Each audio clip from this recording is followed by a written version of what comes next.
Bonjour à tous, bienvenue à ce 7e webinaire Insight OSV. J'espère que tout le monde nous voit et nous entend. Donc pour rappel, ce cycle de webinaire a été mis en place afin de vous donner des éclairages et de vous accompagner pour la reprise de l'activité dans le contexte du Covid. Pour cela, nous avons donc fait appel à des leaders de l'industrie outdoor et à des experts de notre réseau OSV. Aujourd'hui, nous avons le plaisir d'accueillir Cédric Georges, qui est Western Europe Managing Director chez Odlo, ainsi que Frédéric Weber, qui est directeur de développement commercial au sein de la Mutuelle de France Unie, qui est l'un de nos partenaires. Nous avons également Frédéric Vernet, qui est DRH de Columbia, et Richard Colomb-Paton, General Manager France chez Scott, qui nous rejoindront et participeront aux échanges pour les questions-réponses. Donc aujourd'hui, nous allons voir un peu comment innover pour remobiliser ses forces de vente et réinventer la fonction commerciale, sujet qui est actuel et aux enjeux forts dans ce contexte de sortie de confinement.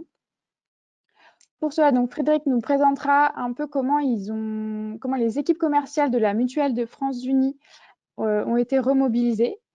Puis Cédric nous présentera comment réinventer le métier de commercial selon lui pour être prêt à tous les enjeux de demain. N'hésitez pas à poser vos questions dans le module de questions et nous 4 intervenants y répondront sur la partie questions-réponses. Alors, est-ce que tout le monde m'entend? Est-ce que tout le monde va bien? Nos deux Frédéric et nos deux... C'est bon? Parfait. OK. Eh bien, je vous propose de commencer tout de suite dans le vif du sujet avec les retours de Frédéric sur la remobilisation de ses équipes. Alors, Frédéric, comment est-ce que vous avez remis les équipes commerciales en action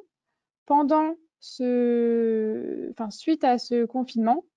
Et alors, est-ce que ça, voilà, est-ce que vous voyez? Non, non, ce n'est pas ça. Si, voilà.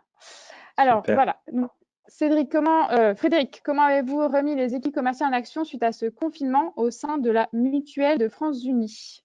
Alors, merci Solène. Bonjour à tous et pour partager donc ce sujet passionnant autour de la fonction commerciale. Juste avant de rentrer vivement dans le vif du sujet, présenter très rapidement et de manière synthétique ce qu'est la Mutuelle de France Unie. Parce que c'est une mutuelle qui se veut un peu singulière à deux titres. Juste par rapport déjà à ses origines, c'est une mutuelle qui est basée donc en Haute-Savoie, et ce maintenant depuis après plus de 50 ans. Alors, peut-être certains d'entre vous la connaissent sous le nom de Mutuelle familiale de Haute-Savoie, qui était son nom d'origine.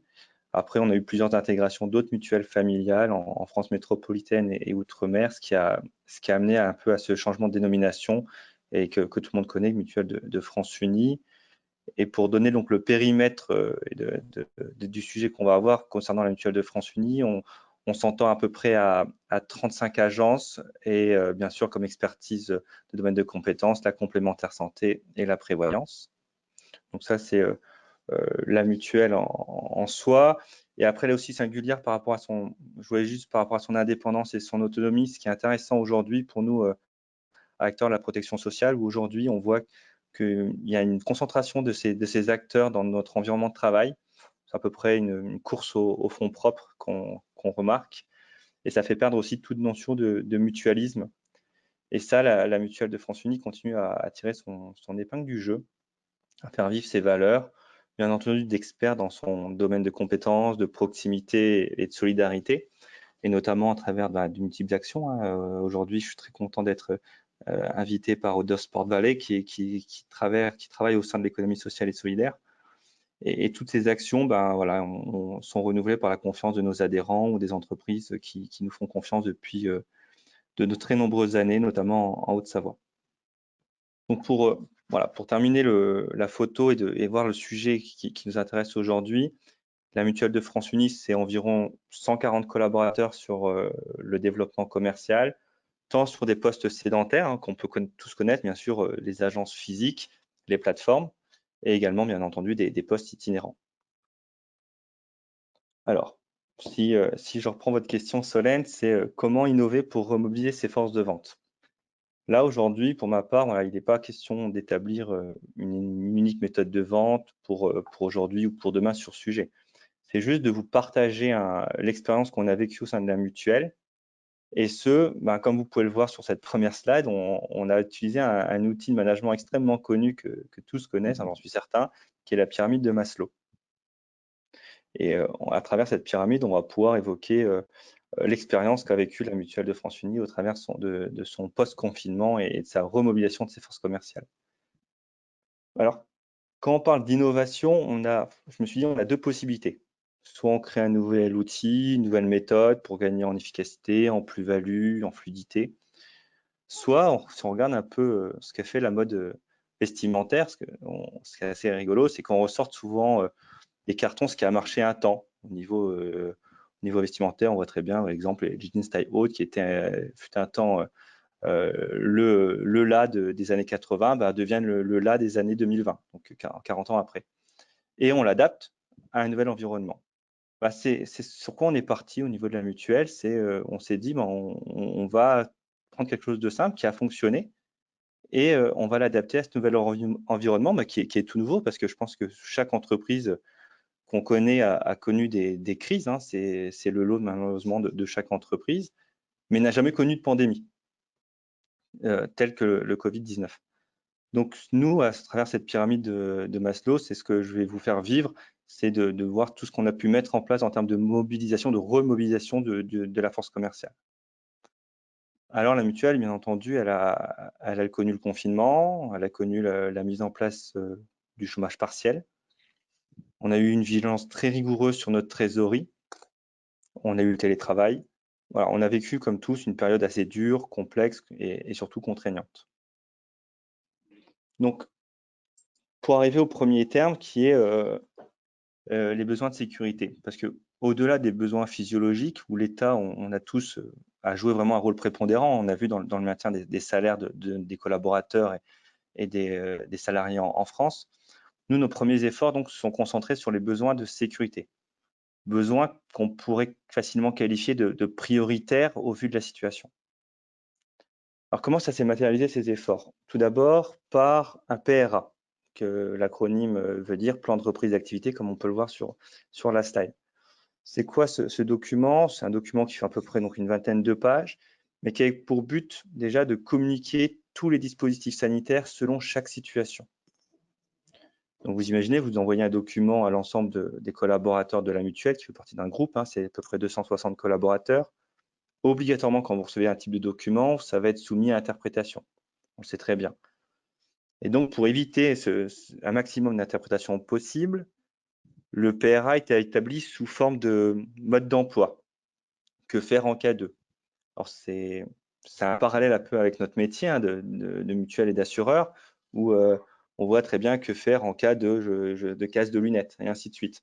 Bon, on l'a exprimé, on l'a écrit de cette même façon, pour ainsi mettre le collaborateur dans la situation et de comprendre que dans cette situation, qu'est-ce qu'il doit faire. Et dans ce PRA, bien entendu, on a intégré tous les sujets relatifs à l'impact de cette crise sur l'environnement de travail. On y trouve tous les sujets, comme venir au travail, la gestion des lieux communs, la gestion d'une personne symptomatique, la spécificité des métiers en relation avec le public, la gestion des tiers et enfin la gestion des risques psychosociaux. Tout ceci en incluant comment bien utiliser ces nouveaux équipements de protection individuelle. Pour ce PRA, comme on peut le voir sur la prochaine slide, Solène, s'il vous plaît,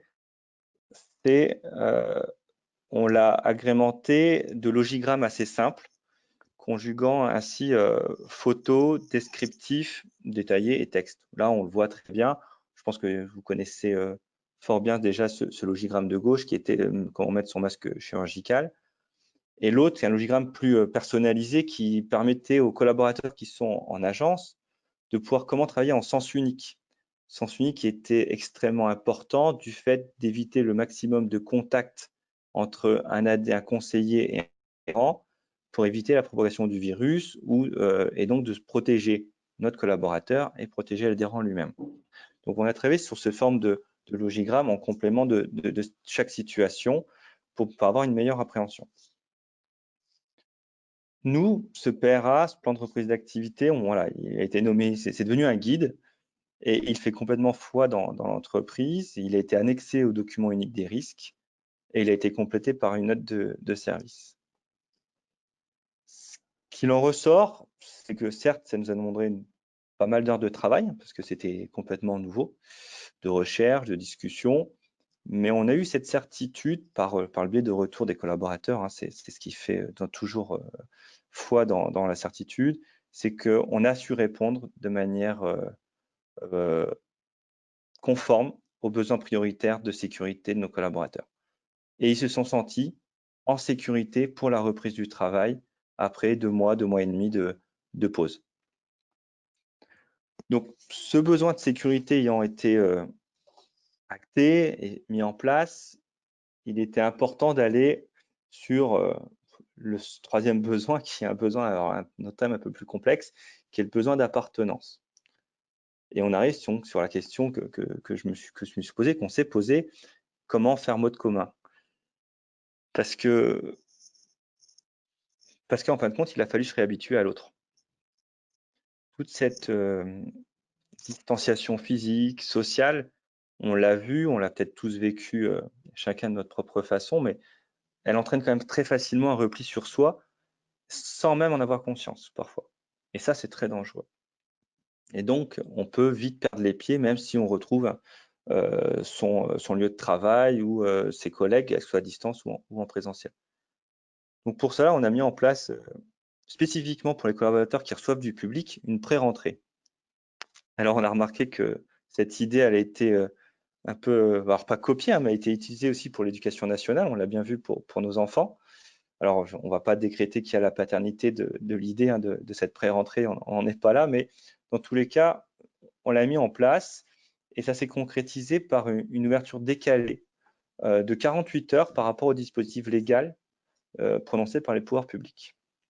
Donc 48 heures, 2 jours, qui ont permis à tous nos collaborateurs du réseau de prendre connaissance de ce document de plus de 20 pages du plan de reprise d'activité. Mais c'est d'en prendre connaissance, c'est de le comprendre et surtout d'en devenir acteur au quotidien. Parce que c'est eux, au quotidien, qui vont devoir pouvoir avoir ce rôle de je fais mon métier tout en sécurité et dans un groupe qui a mis les moyens pour que je puisse remettre de l'énergie dans mon quotidien.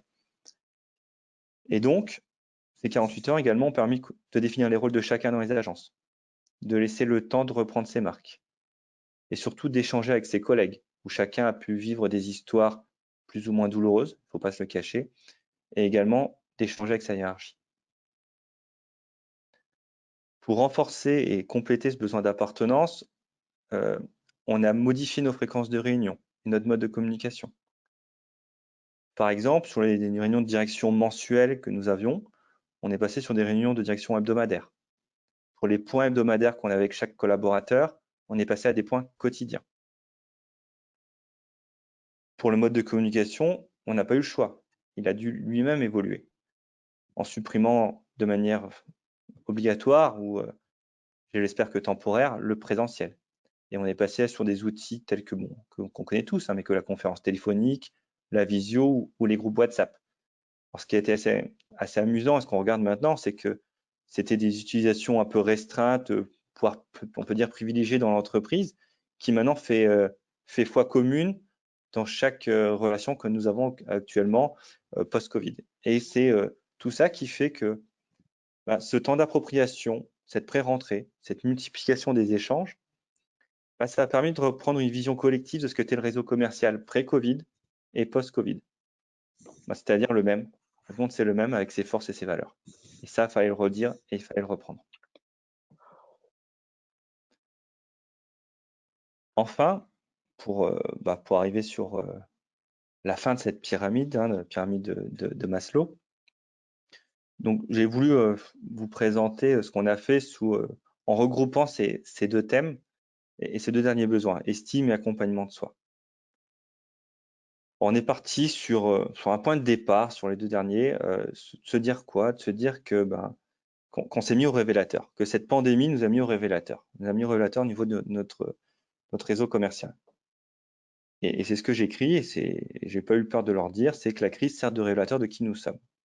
parce que là, ça nous touche propre et on est authentique, et je pourrais même en raconter quelques anecdotes, le cas échéant, en question plus tard. Alors quand on se dit ça, comment on retrouve de l'estime et de l'accompagnement de soi post-confinement, moi, un réseau commercial endormi pendant plus de 2 mois? C'est vaste comme question. On a répondu déjà aux besoins qu'on a vus auparavant. Maintenant, on va arriver un peu plus sur l'aspect psychologique, psychique. Et donc, on a répondu en 2 volets. Déjà, la première chose, c'est de se dire, mais qu'est-ce qui n'a pas changé? Qu'est-ce qui n'a pas changé durant cette période? Et donc, c'était de rappeler au réseau toutes nos forces et nos certitudes. Et ça, c'est nos fondations. Et c'était nécessaire de les rappeler qu'elles n'ont pas bougé sur cette période. Ouais, par exemple, de manière très concrète, pour nous, dans le réseau commercial, notre expertise technique sur l'impact social et fiscal d'un contrat mutuelle santé ou prévoyance au sein d'une entreprise, on savait la faire pré-Covid, quelle que soit la taille de l'entreprise, on sait la faire post-Covid. Ça n'a pas changé. Et il faut le rappeler, que cette expertise, on l'a toujours. Que cette proximité, que nos agences, que nos collaborateurs s'investissent au quotidien, sont toujours ancrés. Et pour certains collaborateurs qui marquaient encore un peu de distance, je me suis appuyé sur... non, revenez un petit peu, je te Solène un petit peu avant, sur ce que Sénèque aime à nous rappeler, que seul l'arbre qui a subi les assauts du vent est vraiment vigoureux, car c'est dans cette lutte que ses racines, mises à l'épreuve, se fortifient.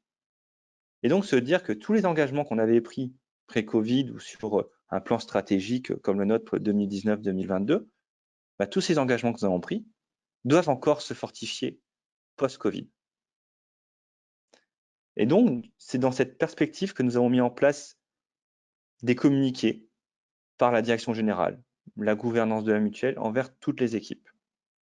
On a complété aussi cette communication un petit peu prégnante, un peu forte, par des newsletters, alors parfois avec un ton décalé, des photos avec des masques et ainsi de suite. Et également d'alimenter notre réseau social interne par tout type d'informations sur la nutrition, sur la culture, sur le sport, sur les enfants, bien entendu. Et c'est ce qui nous a permis de voir que ce premier volet, dans la remobilisation des équipes, ça a permis de reprendre conscience que chacun avait eu un rôle essentiel, de près ou de loin, durant cette crise. Que l'envie d'entreprendre et de briser notre mutuelle continue et doit continuer. Et que la confiance, rôle essentiel, que la confiance, j'en reviendrai juste à la fin, que cette confiance n'a jamais cessé d'être.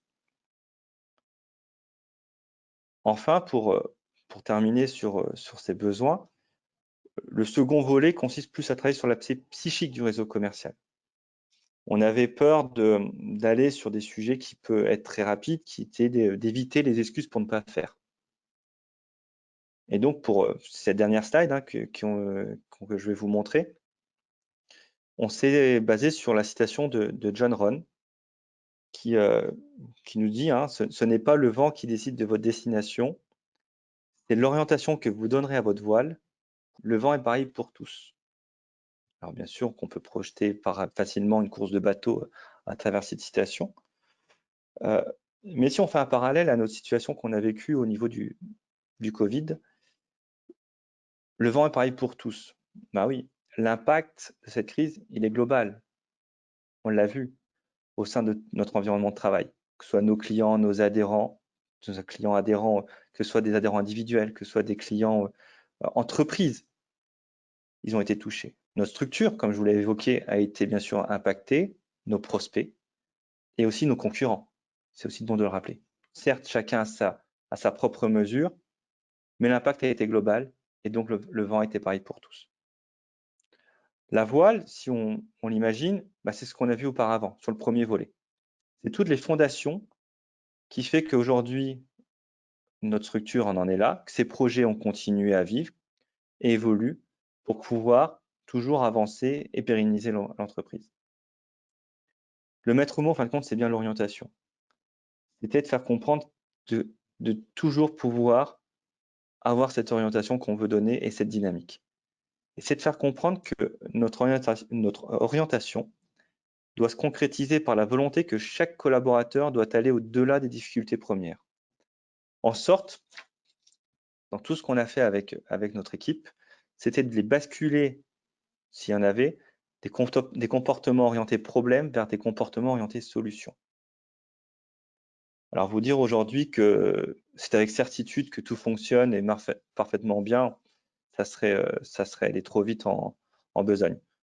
Néanmoins, voilà, là, au retour, on est aujourd'hui le 23 juin, ça nous fait presque un peu plus d'un mois et quelques semaines. On sent vraiment une énergie, une nouvelle dynamique qui se remet en place et surtout un état d'esprit, c'est important, un état d'esprit qui va dans l'envie d'avancer. Et pour terminer là sur ce sujet, moi je me suis également un petit peu, voilà, un peu pensé à tout ce qui s'est passé et je pense que cette crise en tant que manager doit faire évoluer notre appréciation d'un réseau commercial. Voilà, principalement on utilise le critère de performance pour valider un réseau commercial, tant performance, tant qualitative que quantitative, quelle qu'elle soit. Ça, tous, on la connaît. Mais aujourd'hui, c'est mon avis, hein, moi je suis partisan de changer ou de modifier ou d'ajuster ce prisme unique de critères de performance et j'invite voilà, mes collaborateurs, mes managers également, d'avoir une vision d'un couple indissociable de performance-confiance qu'on doit avoir demain avec nos collaborateurs. La distanciation va continuer à être, l'autonomie, le télétravail va continuer à être présent et donc de travailler sur cette performance-confiance, ce couple-là, pour développer le réseau commercial. Merci Voilà, j'ai Frédéric. essayé d'être dans le timing. Je vous remercie pour votre attention. Je te laisse la main, Solène. Ouais, merci beaucoup, c'est très intéressant et cette petite citation est très inspirante et très optimiste, ça fait plaisir. Maintenant qu'on a vu un petit peu comment les équipes ont été remobilisées au sein de la mutuelle, on va voir avec Cédric comment on peut réinventer le métier et selon lui, comment on prépare cet avenir et ce contexte, comment on prépare nos équipes dans ce contexte un peu particulier. Donc Cédric, je te laisse la main. Donc je vais te laisser prendre la main pour Bonjour à tous. présenter ton support. Hop. Est-ce que vous m'entendez bien? Voilà, c'est Vous bon, m'entendez? c'est à toi. Moi, je t'entends. Ok, parfait. Attendez, hop.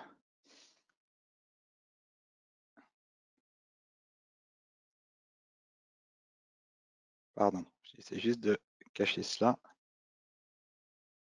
Décidément, technologie. Ok.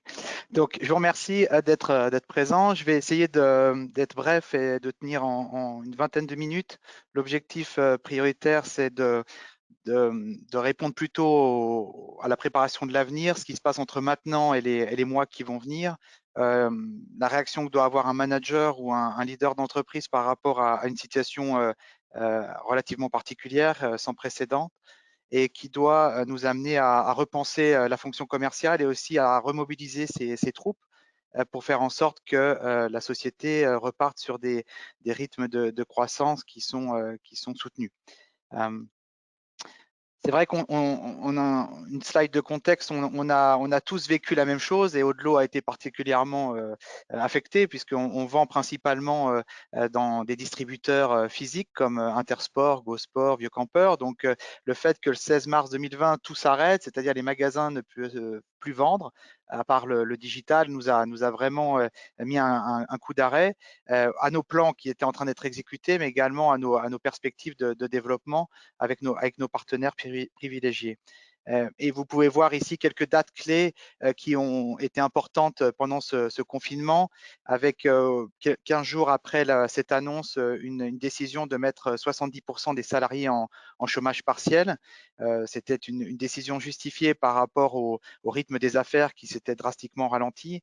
Mais on a tout de suite essayé de trouver également des relais de croissance ou en tout cas de limiter la perte. Et une des initiatives qui a été prise, une initiative assez remarquable, c'était de pouvoir proposer des masques à destination du grand public. Il a fallu 18 jours entre le début du confinement et la la date de disponibilité de ces masques. Donc, c'est relativement court, sachant qu'habituellement, on est habitué à avoir 18 mois de lead time sur une production d'un produit de collection. Là, on a pu le faire en 18 jours et on a livré les premiers masques le 1er mai. Et c'était un premier élan d'espoir par rapport à cette crise et des premiers aussi relais de chiffre d'affaires. Certains masques ont été bien entendu donnés ou à destination des hôpitaux, mais on a eu aussi la possibilité de proposer à nos distributeurs ces masques. Et on a vendu quelques centaines de milliers de masques sur le territoire, ce qui nous a permis aussi d'avoir une première réponse à cette crise. Mais l'histoire d'Au-de-l'eau ne s'est pas arrêtée pendant le confinement. Et je pense qu'on ne va pas être les seuls, mais c'était prévu dans notre cahier des charges, mais on a été racheté pendant cette période, le 12 mai, officiellement par une société qui s'appelle Monterosa. Voilà, c'est assez atypique d'être vendu pendant une période de confinement, une période de crise. Ce qui est intéressant, c'est que Au-de-l'eau est resté intéressant et intéressante pour l'avenir, pour notre nouvel actionnaire. Le 15 mai, vu que l'activité reprenait, on a fait revenir 50% des salariés en chômage, du chômage partiel à l'emploi. Et un mois plus tard, le 15 juin, donc la semaine dernière, on a eu la possibilité de refaire venir 100% des salariés au plein emploi. Donc voilà un peu pour où se situe Au-de-l'eau. Je pense que c'est relativement similaire à ce que vous vivez aujourd'hui dans votre entreprise. Peut-être que certains ne sont pas encore revenus à 100%, mais on est à peu près sur ces mêmes échéanciers de la plupart des marques de l'industrie. Mais c'est vrai que en tant que manager, en tant que responsable de la marque, j'observe quand même que le retour est relativement délicat et compliqué, et on a un moral et un impact des forces commerciales qui est au plus bas. Donc personnellement, mais également avec des collègues de l'industrie, on réfléchit à comment s'assurer que la reprise se passe de la meilleure façon possible. Et il faut quand même essayer de comprendre un peu ce que vivent nos forces commerciales et nos employés ou nos salariés, avec quand même, ils ont eu un arrêt brutal de leur activité. On leur a dit du jour au lendemain, vous vous mettez en chômage partiel et l'entreprise va se passer de vous pendant un temps. Et cette crainte qui peut être générée, c'est la perte d'emploi à court terme ou à long terme. Est-ce que je vais revenir à l'emploi? Donc, il y a quand même ce stress qui a été généré. Il y a aussi un stress lié à la non-utilité, le fait que son poste étant arrêté, est-ce qu'on est vraiment utile à l'entreprise?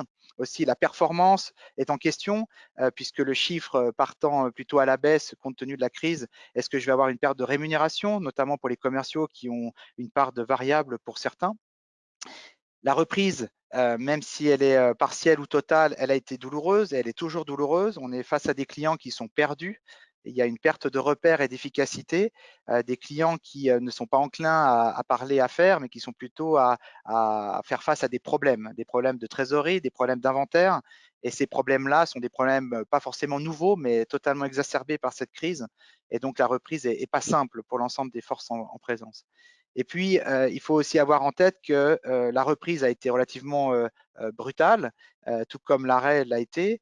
Et il y a une accumulation des tâches qui s'est passée pendant le confinement que les forces en présence n'ont pas pu remplacer. Et donc, il va falloir aussi que les forces de vente se réinventent sur cette période importante des quelques semaines qui vont venir, où ils doivent faire face à une saison hiver qui n'était pas totalement terminée lorsque le confinement est arrivé, faire face également à une saison printemps-été qui n'est pas totalement exécutée, que ce soit au niveau des prises d'ordre ou des réassorts, font face à des demandes d'annulation.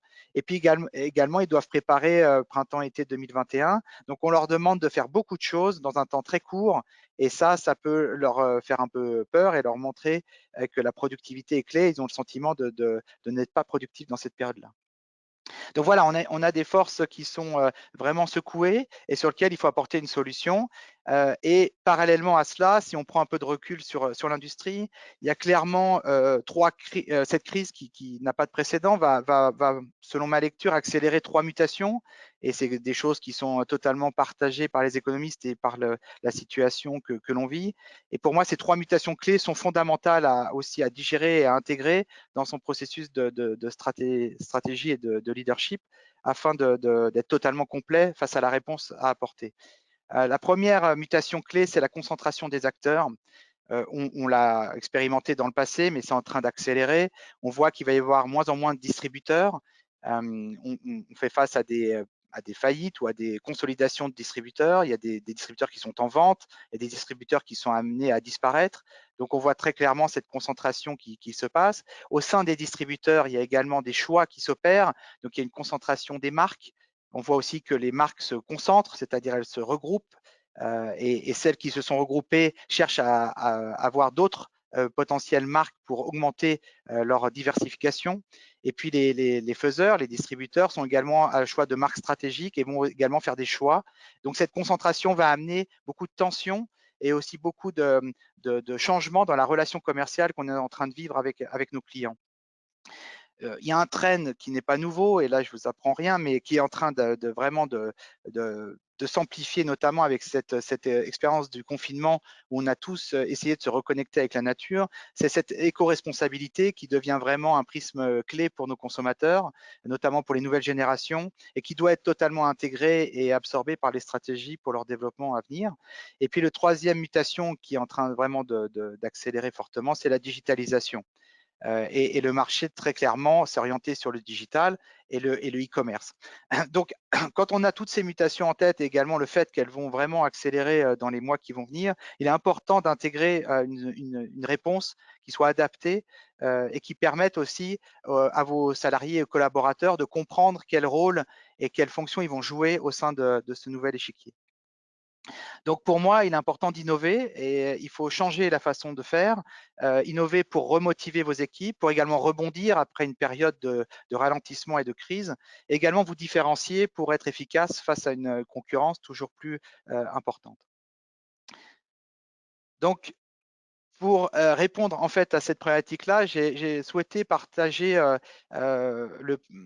l'angle du leadership qui pour moi est clé pour amener une réponse par rapport à cet enjeu.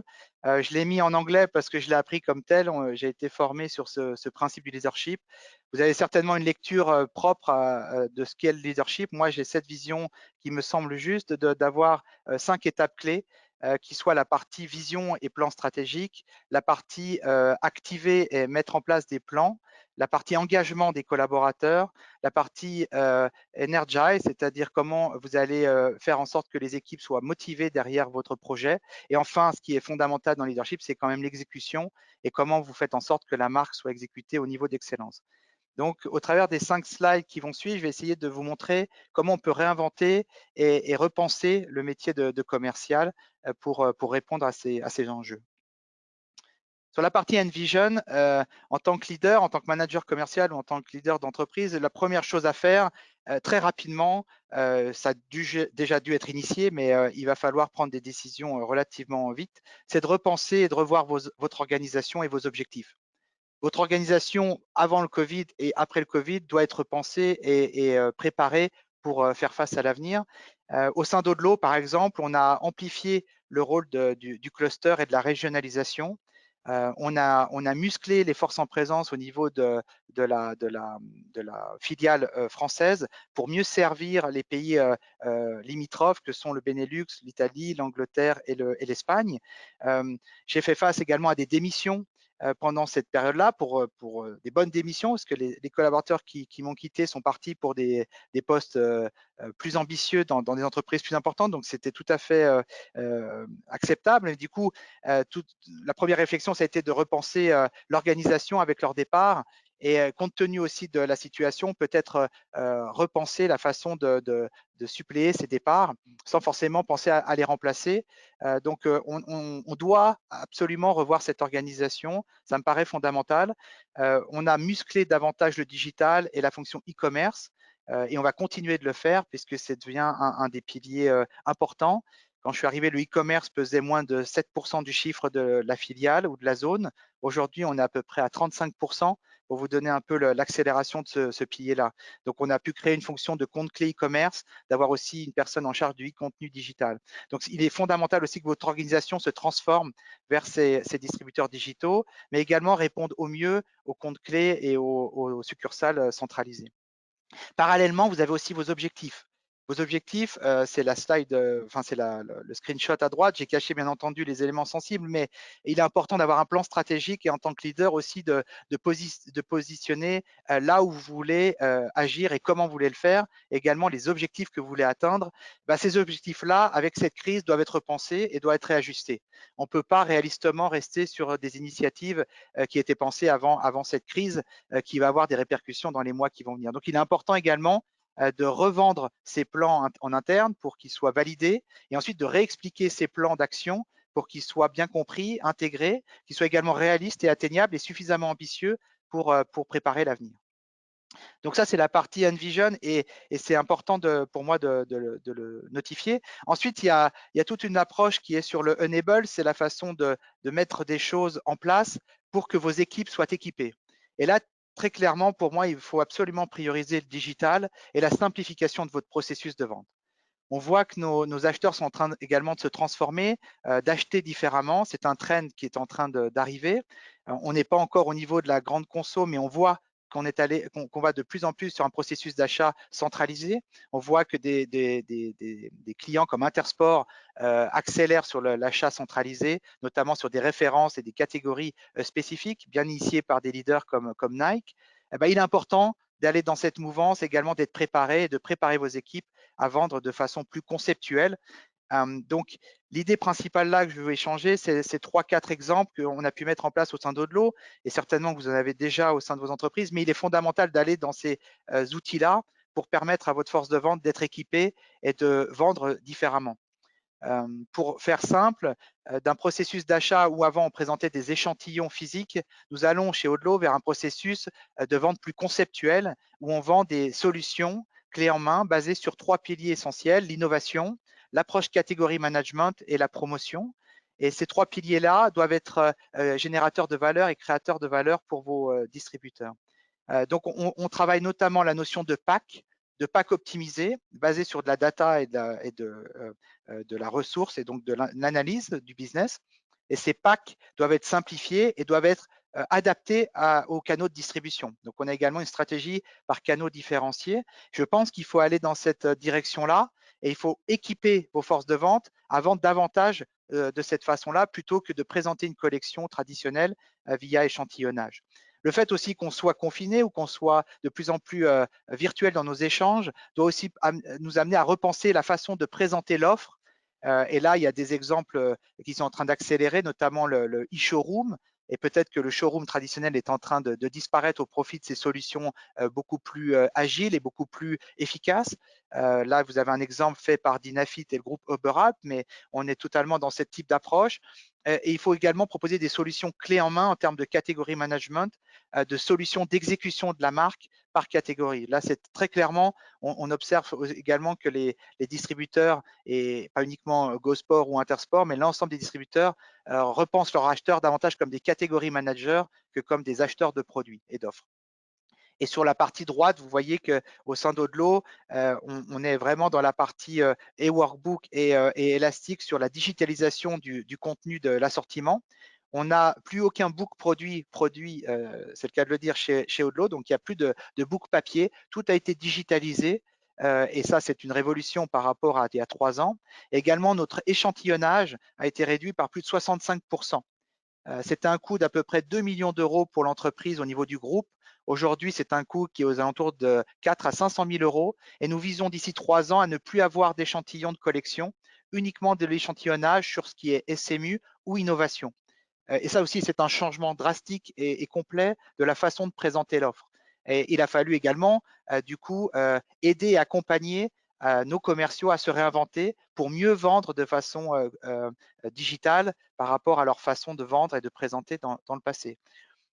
Donc, la deuxième étape de enabling, c'est également comment vous allez faire en sorte que vos commerciaux changent leur façon de vendre et leur façon de convaincre. Et pour moi, ça passe par la formation. Et la formation, c'est l'apprentissage de la négociation, chose qu'on fait assez peu ou de façon moins exacerbée que dans la grande distribution. Et on se rend compte qu'avec cette crise, on est davantage amené à réfléchir, à répondre à une annulation tardive de commande, à un retour non prévu par rapport à des contrats, également à des discussions de conditions commerciales. Et là, il va falloir être équipé et armé pour répondre à ces négociations qui vont devenir de plus en plus compliquées et sur lesquelles vos collaborateurs doivent être prêts. Et également, il faut vendre des plans de création de valeur commune qui passent par la conceptualisation des ventes et non présenter uniquement le produit et laisser l'acheteur décider s'il préfère acheter ce produit ou un autre produit. La formation, c'est également sur la partie digitale, comment faire en sorte que l'agilité que vous demandez à vos forces de vente d'intégrer ces nouveaux outils digitaux soit clairement expliquée et vraiment absorbée et infusée au sein de votre force en présence. Et ça, c'est pas simple. On peut penser que c'est de l'acquis, mais c'est pas uniquement simple. D'autant plus que si vous voulez être basé sur de la data et si vous voulez échanger davantage d'informations avec vos clients, il va falloir muscler également la capacité à préparer les rendez-vous sur des faits pour pouvoir présenter des plans qui soient basés sur des faits et donc qui soient facilement vérifiables. Rien ne vaut l'écoute active, mais c'est vrai que l'écoute active va être fondamentale, et notamment dans cette situation compliquée. Donc, amplifier au sein de vos collaborateurs cette volonté d'écouter davantage les clients et d'apporter des solutions et des plans de création de valeur par rapport à la situation compliquée que vivent vos distributeurs. On peut l'avoir de façon innée, mais ça se travaille. Et il est important qu'il y ait un processus d'écoute de notre distribution et d'apporter des solutions en ligne avec les problèmes auxquels ils font face. Une fois que vous avez créé les outils, les 3 dernières étapes clés, c'est de jouer votre rôle de leader et d'inspirer. Là, j'ai mis une photo de Emmanuel Faber, qui pour moi est un leader inspirationnel. Gardez votre authenticité, ça c'est fondamental. Votre consistance, notamment dans cette période de changement et de trouble. Il est important de montrer qu'il y a de la sérénité et que vous ne changez pas tout ou de stratégie parce que cette crise est là. Les marques qui sont performantes, c'est celles qui, dans la durée, ont une vision qui est claire et qui ne change pas tous les 3 ou les 4 matins. Mettez en avant vos collaborateurs, ça c'est fondamental. Et les commerciaux travaillent aussi avec passion et il est important de mettre en avant ces collaborateurs sur leurs succès clés. Et trop souvent, on laisse l'exécution ou les best practices aux oubliettes alors que c'est nécessaire de les partager, de les mettre en avant, déjà pour flatter et motiver vos collaborateurs, mais également pour permettre aux autres de comprendre l'excellence et donc de réappliquer cette exécution. Communiquer un plan d'action clair, ça c'est fondamental et ça fait partie également du rôle des leaders et des managers. Trop souvent, on reste à la vision en espérant que les équipes exécutent, mais quand l'exécution n'est pas là, c'est que le plan d'action a mal été expliqué ou n'a pas été compris. Donc, c'est important d'être clair de ce point-là. Et puis ensuite, il faut rester fort, il faut rester agile et prendre les décisions clés. Voilà ce qui fait aussi un bon leader, un bon manager, une bonne écoute de ses collaborateurs et de leurs problèmes. Et ça, c'est quelque chose qui me paraît également fondamental pour continuer d'inspirer et de faire en sorte que les salariés et les collaborateurs restent motivés. Il y a une partie importante, ça va être ensuite d'énergiser vos équipes et de réinventer un peu la motivation. Là, à gauche, vous voyez une photo d'un team building qui a été fait avec les forces commerciales Europe-Ouest de Haut-de-l'Eau dans le Semnoz l'année dernière. Voilà, je suis en train de réfléchir et de repenser comment on peut recréer à nouveau l'esprit d'équipe et comment on peut se retrouver après le confinement très rapidement avec un meeting physique, mais potentiellement également de digitaliser l'esprit One Team à travers des nouveaux outils pour permettre à des collaborateurs plus éloignés, notamment ceux en Angleterre, au Benelux, en Espagne, de faire partie prenante et d'être vraiment au sein de l'équipe vraiment intégrés. Donc voilà, il y a également comment vous allez réinventer ce team building et l'appartenance à l'entreprise et le sentiment de fierté de faire partie de l'entreprise. Et on a, nous, au sein de Haut-de-l'Eau France et au sein de Haut-de-l'Eau Europe-Ouest, dans nos objectifs, de faire en sorte que l'endroit où l'on travaille est une place où on est fier et heureux et qu'on a vraiment envie d'y rester et de s'épanouir. Et puis la partie de droite, c'est quelque chose qui est très concret, mais qui touche vraiment vos commerciaux, puisque qui dit moins de chiffre d'affaires, dit moins de résultats, dit moins de performance, automatiquement une potentielle sanction d'un point de vue développement de salaire ou développement des variables et des bonus. Donc, c'est comment réinventer également la variabilité et la motivation de vos talents. Là, il est important d'identifier au sein de vos équipes les talents clés, ceux qui font la différence, et de s'assurer que ces talents-là soient rémunérés à leur juste valeur, et de s'assurer également que si la partie variable financière liée à une performance et une croissance n'est plus tenable, comment on peut réinventer cette partie bonus et incentive qui peut ne pas être uniquement salariale, mais qui peut être également par du service ou de l'allègement de fonctions, en donnant plus de souplesse, notamment à vos salariés, mais également la partie pécuniaire qui reste importante puisque c'est ce qui nous fait vivre, et comment on peut réinventer cette partie variable, et ça va être quelque chose d'important. J'ai pris des décisions, par exemple, l'année prochaine, à avoir des collaborateurs qui auront des décroissances sur leur secteur parce qu'ils font face à des canaux de distribution plus compliqués. Mais c'est des décisions réalistes par rapport à une situation de marché qui est vraiment en décrochage. Et puis d'autres vont avoir des croissances à 2 chiffres, notamment ceux sur le digital. Donc, c'est important aussi d'adapter la mesure de performance en fonction de où jouent vos interlocuteurs. Et enfin, je terminerai, j'espère que je n'étais pas trop long, sur la partie exécution. L'exécution est fondamentale et c'est là qu'on fait la différence. On fait la différence face à la concurrence, mais aussi on fait la différence avec nos consommateurs. J'appelle ça gagner au premier moment de vérité, c'est-à-dire en point de vente, uniquement physique, mais également, pas uniquement physique, mais également virtuel. Et là, on peut vraiment changer la donne avec d'autres marques ou d'autres exécutions. Vous voyez à gauche l'exécution d'un rayon où il y a beaucoup de ruptures, qui n'est pas forcément les standards que l'on vise d'excellence, et à droite, un rayon parfaitement merchandisé, parfaitement orienté avec de la PLV pour guider le consommateur, avec de la verticalisation pour avoir un meilleur impact, une offre plus juste, adaptée. Et puis à droite, vous voyez de l'exécution qui est fait, 10 boutiques avec tous les faiseurs digitaux, parce que de plus en plus, il faut gagner également sur les faiseurs digitaux. Donc, pour moi aussi, le métier de commercial, en tout cas dans l'outdoor ou dans les métiers du sport, se réinvente de faiseur de sell-in. On attend davantage à ce qu'il soit demain faiseur de sell-out et qui se concentre davantage sur cette partie sell-out, avec des comptes clés qui vont générer davantage les prises d'ordre et moins en moins de prises d'ordre pour vos commerciaux, mais davantage d'actions sur le sell-out. Ça veut dire aussi capable de vendre des plans de sell-out, des plans de merchandising, de planogrammes, des plans de display, de mise en avant de la marque en point de vente, mais également d'éducation des staffs, de formation, d'animation. Donc, leur métier va également évoluer et va davantage se concentrer sur ces points de vente et sur cette exécution. Et ça, ce n'était pas forcément le cas dans le passé, où on avait davantage de commerciaux et de tech reps ou de merchandisers qui faisaient les deux métiers. Le trend, c'est clairement pour moi d'aller davantage sur des plans de sell-out et de l'exécution de la marque en point de vente.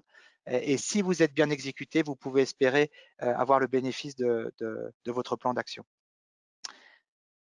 Voilà, j'ai essayé d'être le plus bref possible, peut-être un peu rapide, de toucher la majorité des points qui me semblaient clés. Donc, je vous remercie de votre attention.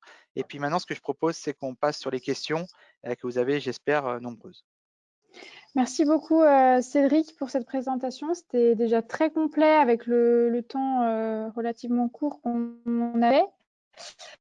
Je vous propose donc de reprendre la main et de passer aux questions-réponses. Alors, je sais qu'on a déjà quelques questions dans le module de questions. Alors, est-ce que... Voilà. Alors, première question qu'on avait, c'était pour Frédéric du coup de la Mutuelle. Question de Mickaël sur comment avez-vous mesuré le niveau de sécurité perçu? Hop. Vous m'entendez? C'est bon? Ouais. Si. On vous entend, on vous voit pas, mais on vous entend. Bon, bah alors on va faire en sorte, attendez. Voilà, c'est parfait. On utilisait quelque chose d'assez simple. Vous allez me dire, on a fait un petit questionnaire par le biais de SurveyMonkey, tout simplement au travers de plusieurs questions et réponses et graduations dans la réponse avec des échelles de notation envers l'ensemble des collaborateurs de la Mutuelle de France Unie. Et on est ressorti à 94% de sécurité plus, on va dire, sur le rapport du plan de reprise d'activité. D'accord, merci. Une autre question plutôt destinée à Frédéric de Colombia, Richard et Cédric. De votre côté, qu'est-ce qui n'aurait pas changé pour vous dans ce contexte où tout change, justement?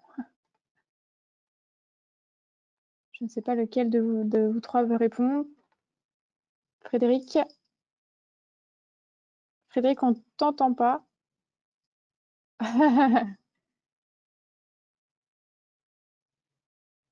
On te voit parler, mais on ne t'entend pas.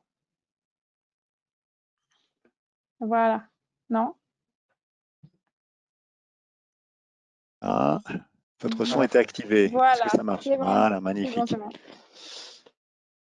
Donc, ce qui ne change pas, je crois que c'est clairement, Cédric l'a bien dit, c'est la stratégie de l'entreprise, c'est-à-dire que les fondamentaux de l'entreprise, et Frédéric Weber aussi l'a bien dit, cette crise ne remet pas en cause la stratégie, si elle est bonne, qui a été mise en place par l'entreprise.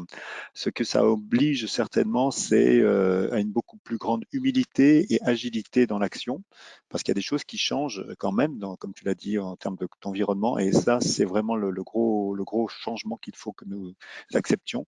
C'est cette rapidité dans le changement, et c'est donc cette extrême agilité dans l'opérationnel que l'on demande à nos équipes et à nos entreprises. Mais la stratégie elle-même, normalement, si elle a été bien pensée, elle est toujours là. Les fondamentaux que Cédric a bien décrits sont présents dans toutes nos entreprises et bien connus. Et donc, il faut pas s'en dévier pour pouvoir être efficace. D'accord. Merci beaucoup, Frédéric.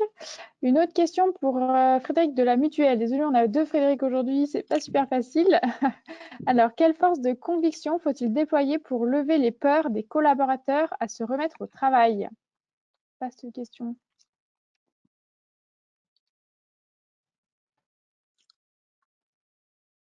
Et on ne t'entend pas, Frédéric.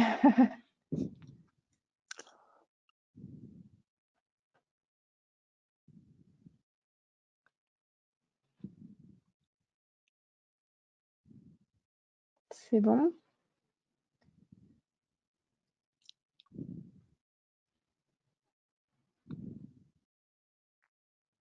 Oui, ça doit être bon maintenant. Voilà, c'est bon. Ouais. Excusez-moi.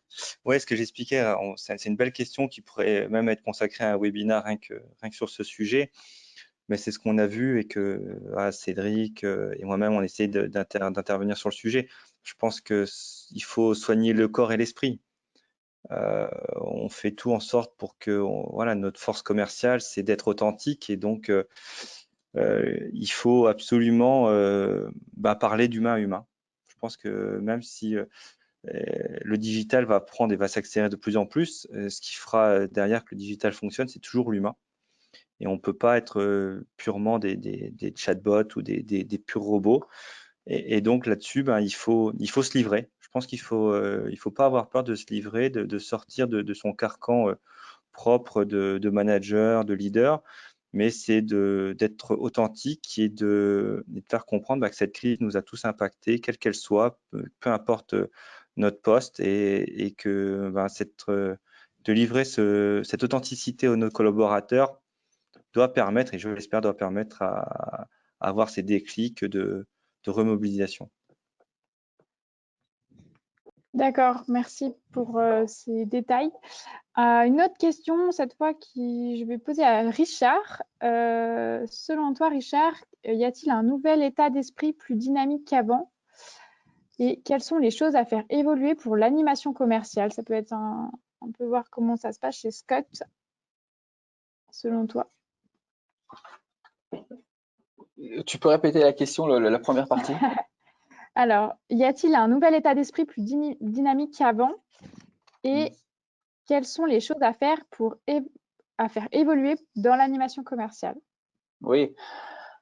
Alors, je vais commencer par la dernière. Les choses à faire dans l'animation commerciale, je crois que Cédric a très bien répondu. C'est en travaillant sur l'offre avec de la motivation interne et en faisant de l'exécution aussi via de la motivation externe avec des détaillants. Et on va rentrer dans une espèce d'animation globale et qui va permettre, je pense, de redynamiser toute la force de vente. Moi, ce que je voulais dire dans la motivation aussi des représentants, c'est vrai que les représentants, de par principe, ils ont quand même l'habitude d'être sur le terrain en permanence et le confinement était pour eux aussi quelque chose de très difficile, au-delà du contexte du chiffre d'affaires, au-delà du contexte, c'était aussi la relation avec les clients, c'est d'avoir aussi cette liberté d'être sur la route, de s'exprimer un petit peu. Un commercial, il a ce pouvoir d'être en contact avec le détaillant, le commerçant, le magasin, et il y a une vraie frustration. Et moi, ce que j'ai vu dans mes équipes commerciales, c'était qu'il y avait quand même un vrai soulagement de pouvoir reprendre la route, de nouveaux contacts, de recréer du lien avec les clients. Et on les a même bridés au début parce qu'on voulait pas qu'ils l'apprennent tout de suite. Au 11 mai, on a encore dit à nos équipes de rester encore à travailler via le téléphone ou via les visios dans un premier temps. Et il y avait cette frustration de ne pas aller sur le terrain. Donc aujourd'hui, ils sont libérés et comme l'a dit Cédric, ils sont bien encadrés avec des concepts, avec des nouvelles propositions. Je pense qu'il y a cette dynamique qui va pouvoir se recréer entre la marque, le commercial et puis le détaillant. D'accord, donc on voit qu'ils sont plutôt très motivés, nos commerciaux en réalité. Ils sont motivés, il y a une certaine motivation, mais il ne faut pas repartir comme c'était il y a 2 mois. C'est-à-dire qu'il faut, comme l'a dit Cédric, il faut réécrire la feuille de route, il faut se réinventer, reproposer et rassurer aussi bien l'équipe commerciale que les magasins avec qui on travaille et recréer un lien et une confiance très importante et qui va automatiquement recréer aussi une motivation auprès des forces de vente. Solène, est-ce que je peux intervenir sur le même sujet? Bien sûr. Je crois que ce qui est important aussi de dire, c'est que les craintes qui étaient là avant, et Cédric l'a aussi bien décrit, tous les fondamentaux qui évoluent sur notre marché et sur les marchés en général, la digitalisation par exemple, tous ces éléments-là, ils ont été exacerbés et ces craintes sont donc exacerbées par cette période de non-affectivité. Donc il est très très important de tracer la route et de montrer clairement dans l'action concrète en quoi leur job va évoluer et vers quoi ils vont avoir une valeur ajoutée créée pour l'entreprise. On a parlé tout à l'heure de sell-in vers évolution vers le sell-out, c'est quelque chose qui est engagé depuis longtemps, mais là, ça devient évident, caractérisé. Et donc, si on arrive à donner à nos équipes une vision claire de ce qu'ils vont apporter dans ce nouveau monde, ça élimine des peurs et ça crée des opportunités. On a par exemple, donc au sein de notre entreprise, organisé un digital sales meeting. Donc en gros, tous les collaborateurs sont restés chez eux et on a organisé ici au siège donc un sales meeting complètement digitalisé avec bien sûr des équipes pour l'organiser. Eh bien, c'est clairement la conséquence de la crise qu'on est en train de vivre, mais c'était une opportunité fantastique de montrer concrètement que dans un monde digital, il y a encore des hommes, il y a encore des produits, il y a encore des concepts, il y a encore des choses à faire et des choses à vendre. Donc, ils en sont ressortis revigorés par le fait que ça s'est concrétisé. Et de quelque chose qui apparaissait comme une très grande contrainte, c'était une opportunité de leur montrer le chemin pour le futur. D'accord, merci pour ces détails en plus sur Columbia. Ça permet d'enchaîner sur la question suivante. Je vais te poser une fois de plus, Frédéric, de Columbia, ce qui peut permettre d'avoir une vision un peu plus générale sur, avec ton point de vue, toi, de DRH. Comment, selon toi, on peut gérer la motivation des collaborateurs dans cette phase justement d'incertitude et de transition de façon un peu plus concrète? Alors, première chose, c'est clair qu'il ne faut pas nier la réalité donc, de cette difficulté, c'est-à-dire qu'on ne peut pas prétendre qu'il ne s'est rien passé et que tout est revenu à la normale. Le nouveau normal est différent, on est bien d'accord. En revanche, comme j'essayais de l'expliquer à l'instant, je pense que donner des clés d'entrée, tracer les contours du futur, minimiser ou en tout cas essayer de créer du réel autour de quelque chose qui est fantasmé. Ça fait partie des missions donc, du management, en particulier du DRH de la société. Encore une fois, de donner de la lisibilité, d'aider chacun de se projeter dans l'avenir et d'une façon positive, non pas négative, et en montrant que dans toute chose, il y a des bonnes choses et des choses négatives, et que donc il faut se positionner par son action propre, ne pas être ballotté par les événements et prendre son avenir en main.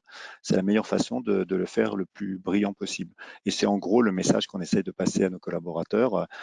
Il y a vraiment un élément, et je finirai là-dessus, qui ressort très clairement, et ça a été évoqué aussi, c'est la responsabilisation.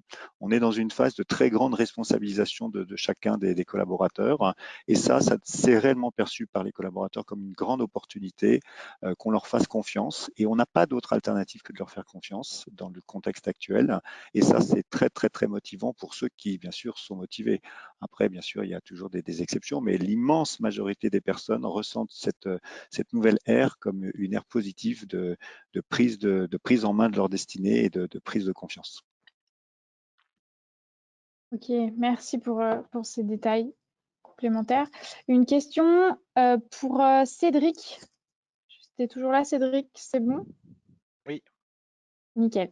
Alors, quelles sont les solutions par rapport aux produits textiles qui demandent une grande partie tactile qui est difficile à digitaliser? Très bonne question, en effet.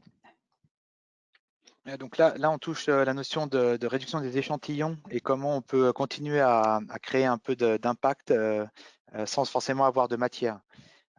Pour moi, il faut réinventer en fait le moment où vous présentez l'innovation et le moment où vous allez créer un impact face à votre client pour le convaincre que cette innovation, elle est fondamentale. Donc, si on touche sur une spécificité, une innovation de rupture, là, il est quand même clé d'arriver avec une démonstration où elle va être physique avec la capacité à le tester le produit en live, où elle va être exposée via des vidéos impactantes qui présentent la stratégie. Donc nous, il nous est arrivé, par exemple, de lancer une technologie Ceramicool où on avait un film qui venait mettre en avant toute la technologie pour expliquer vraiment ce que fait une Ceramicool. Et ensuite, on avait un produit test qui était donné pour sentir le bénéfice directement. Donc voilà, on doit aussi impacter à un moment la vente. Donc sur l'innovation, ça me paraît fondamental de garder au moins sur une période cet échantillonnage. Et si la technologie peut être uniquement sur du toucher, peut-être travailler aussi, pas uniquement d'apporter un produit complet, mais peut-être des échantillons de matière pour qu'ils puissent se rendre compte par rapport à un comparatif qui est le produit actuel du marché, en quoi le toucher va être amélioré pour le confort notamment du consommateur. Donc ça, c'est pour tout ce qui est innovation de rupture. Sur les innovations commerciales, je pense qu'on peut se passer. Vous voyez, par exemple, on est en train de passer sur l'éco-responsabilité de nos produits avec 100% du recyclé sur tous nos sous-vêtements. De dire que notre sous-vêtement va passer d'un polyester classique à un recyclé, pas forcément besoin d'avoir un échantillon. Mais par contre, il faut que l'histoire soit belle et soit racontée. Pourquoi on fait ça, comment on le fait, et quels sont les bénéfices et pourquoi ça va générer plus de valeur pour nos clients. Et il faut qu'ils comprennent en fait cette approche conceptuelle. Et là, il n'y a pas forcément besoin d'avoir un échantillon physique et on peut tout à fait le rassurer sans forcément d'échantillonnage. Donc voilà, ça va être vraiment l'innovation de rupture qui va dicter en fait la qualité de la démonstration et de ce qui doit être mis en place.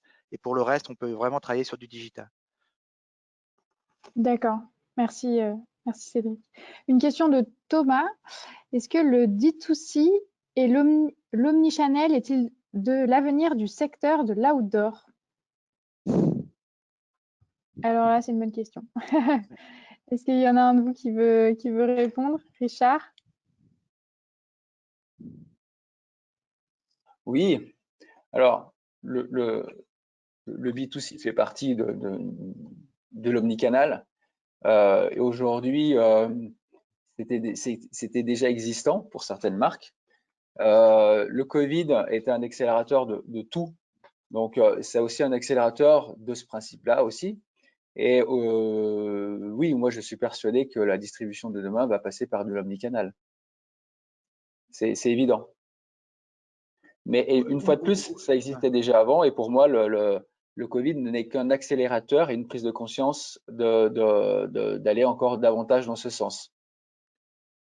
Si votre marque est déjà présente sur le marché de façon importante dans les réseaux généralistes ou spécialistes, très clairement, le direct to consumer est fondamental et c'est quelque chose sur lequel il faut prioriser de l'investissement, d'abord par le site marchand, mais également par potentiellement des franchises ou des magasins propres si votre marque a ce potentiel. Donc ça, c'est clé. Et après, d'avoir une réponse adaptée à chaque canal de distribution. Ça, c'est pour avoir une réponse complète et différenciée. Je pense que la différenciation par les canaux de distribution, c'est quelque chose qui arrive dans l'outdoor et qui va s'accélérer. Donc, il va falloir préparer les outils et préparer l'offre faire moins de produits, mais mieux adaptés pour chaque canal de distribution. Il y a une sensibilité prix qui devient importante, beaucoup de promotions sur le marché, notamment accélérées par le digital. Donc, comment on fait en sorte que notre marque soit exposée au prix juste pour le consommateur et qu'il n'y ait pas de dépréciation liée à une guerre des prix sur la marque. Voilà. Et les marques qui sont moins exposées, moins présentes d'un point de vue global, qui ont fait une stratégie spécialiste. Et hier, j'étais avec le responsable de Picture, qui avait vraiment cette stratégie d'aller dans la spécialisation.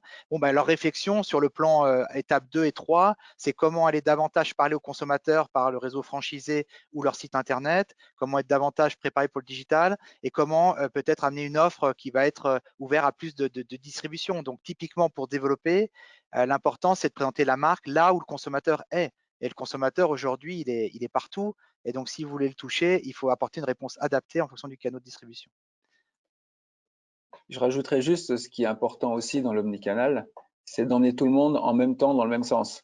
C'est-à-dire aussi bien la distribution physique que la distribution digitale.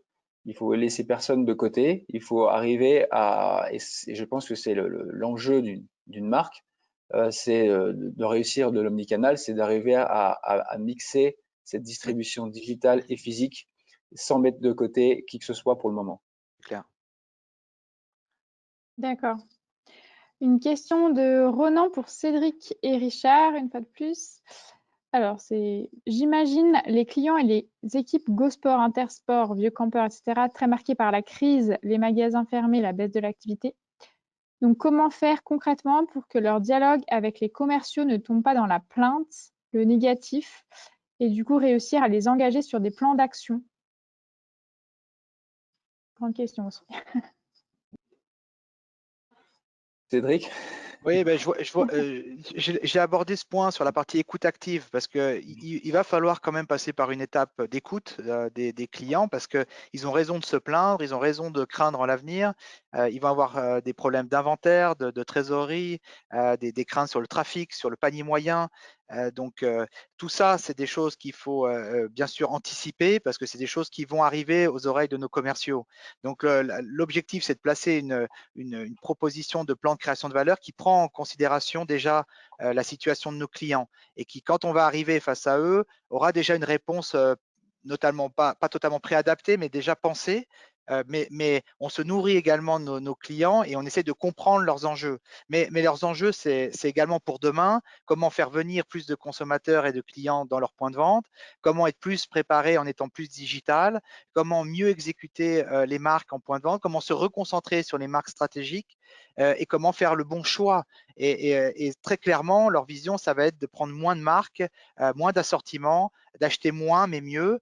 Et l'objectif, c'est d'apporter des solutions qui font en sorte que votre marque soit identifiée parmi ces marques stratégiques.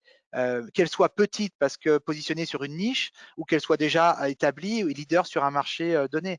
Donc, il faut apporter des plans de création de valeur et des solutions clés en main, faciles, simples à exécuter pour que les acheteurs aient l'envie de dire oui et l'envie de continuer avec la marque. Et ça, c'est également comment sortir par le haut d'une situation où on appelle ça le store qui est plutôt baissé au démarrage du rendez-vous. Comment on réouvre le store et on réouvre des perspectives de collaboration. Mais c'est intégrer également cette dose d'agilité qui va permettre, et de négociation aussi, parce qu'il va falloir être agile face à des situations nouvelles, d'inventaire trop élevé, de marge qui baisse. Et donc, c'est quelle réponse adapter sur un principe de performance. Donc, on va investir et apporter de l'agilité proportionnellement à la performance que l'acheteur va pouvoir vous donner. Donc ça c'est tout ce qu'on essaye de préparer en amont pour faire que quand on est face au client, la réponse apportée soit la plus juste et fasse mouche. Voilà l'idée. D'accord. Merci. Il nous reste, on va faire encore 2 petites questions avant de conclure parce que le temps passe. Alors, une petite question de Philippe plutôt pour Frédéric de notre mutuelle. Donc, je n'ai pas très bien compris le nouveau deal autour de la confiance entre l'employeur et les employés. Quelles sont la nouvelle traduction des enjeux? Ouais, c'est un peu comme ce qui a été repris juste avant par Richard et Cédric et Frédéric également. C'est cette relation de couple indissociable, donc performance-confiance, et c'est de se dire que que notre force commerciale sont encore plus acteurs de leur quotidien, de leur développement, de leur réussite, du fait que l'autonomie, soit par le fameux bureau, le lieu de travail où ils avaient l'habitude d'y aller, pour la plupart, devient de plus en plus distant par rapport à ce post-Covidement, et que cette confiance, elle peut se matérialiser tout simplement par la mise en application de propositions de chaque collaborateur vis-à-vis de leur mission, de leur responsabilité à développer des ventes ou à fidéliser pour nous un portefeuille d'adhérents. Et ça va éviter je me dis, à éviter certains types de développement commercial un peu cynique, on appelle ça short terme également, où nous, on est plutôt sur une vente conseil, partenariat, et de ce performance confiance va pouvoir mettre encore plus de qualitatif et d'avoir un relais d'avoir un relais d'autonomie de nos collaborateurs dans leur propre développement et donc dans le développement de l'entreprise. D'accord. Merci. Et Frédéric de Columbia, quel serait ton point de vue, toi, sur la question en tant que, du coup, plutôt point de vue vraiment RH? Je crois que le confinement que beaucoup de collaborateurs ont vécu, ils se sont, après un moment d'effroi, il y a quand même eu une mise en action qui a été très, très forte, très importante, et qui a été basée et fondée sur une plus grande autonomie, encore une fois. Et je pense que beaucoup de collaborateurs se sont rendus compte que, en définitive, ils n'avaient pas forcément besoin pour prendre une décision ou aller de l'avant que 4 personnes aient validé leur choix, et que donc sur leur domaine de compétences et sur les choses qui ont été définies comme étant de leur responsabilité, ils pouvaient aller de l'avant rapidement. Et donc ça a créé une confiance en soi, une agilité, une rapidité qui était inédite, ou en tout cas pas attendue dans ces circonstances-là. Et ça, je trouve ça très, très porteur d'avenir, encore une fois, et c'est vraiment ce modèle-là qu'on voudrait dupliquer, parce qu'on pense vraiment que c'est un point fort qui est apparu et sur lequel il faut capitaliser pour l'avenir. Encore une fois, chacun peut avoir une confiance en lui qui a été paradoxalement, parce que ce n'était pas forcément ce qui allait sortir de cette situation, qui a été renforcée par cette épreuve. Et donc le retour au bureau, même si, comme on l'a dit maintes fois, il n'a pas été toujours facile et il n'est toujours pas facile, il est quand même sur cette base-là. Il ne faut surtout pas la nier, il ne faut surtout pas la museler, parce que là, ça serait une grave erreur de la part de l'entreprise que de ne pas, encore une fois, chercher à capitaliser. D'accord. Merci. Et une dernière question, plutôt un peu plus générale pour tout le monde. Donc là, on a beaucoup parlé des commerciaux et du coup de toute cette remodification, ce changement du métier de commercial. Est-ce que vous pensez que de l'autre côté, les acheteurs, ils sont préparés à ce changement et ils vont bien vivre ce changement? Richard? Tout va dépendre de la politique et de la réflexion qu'aura eu le détaillant. Je crois que pendant cette période de confinement, vous aurez bien tous voulu avoir un espace digital, la vente digitale. Donc, c'est une réflexion qui doit être très forte aujourd'hui dans la plupart de nos détaillants. Et donc, aujourd'hui, de parler de digitalisation dans l'approche, à mon sens, ne va faire que conforter leur idée, d'une manière générale, d'aller aussi vers cette évolution des ventes. Beaucoup ont réussi à mettre en place des drives assez rapidement, mais pas tous.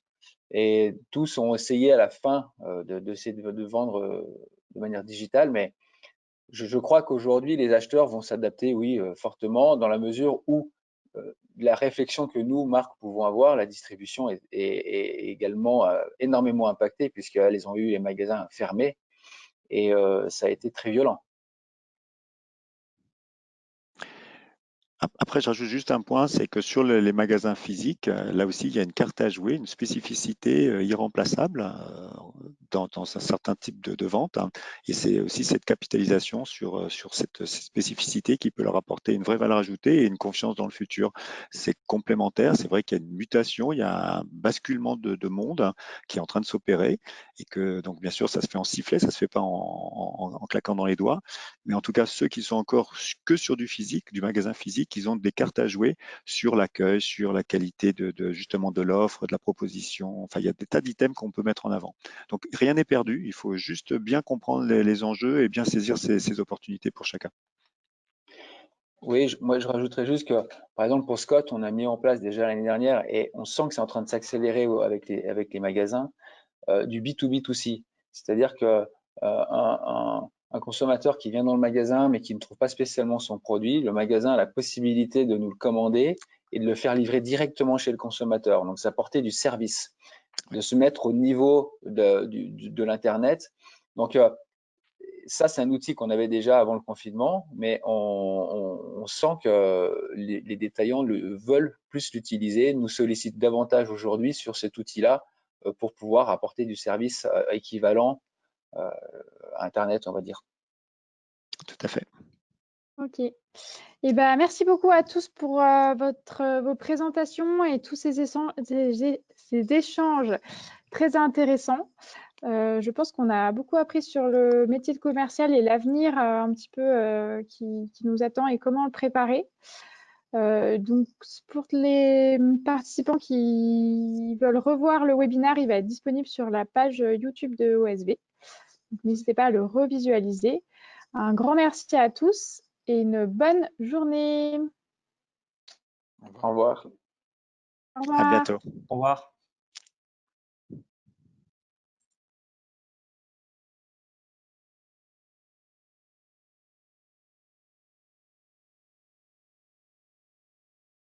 Solène?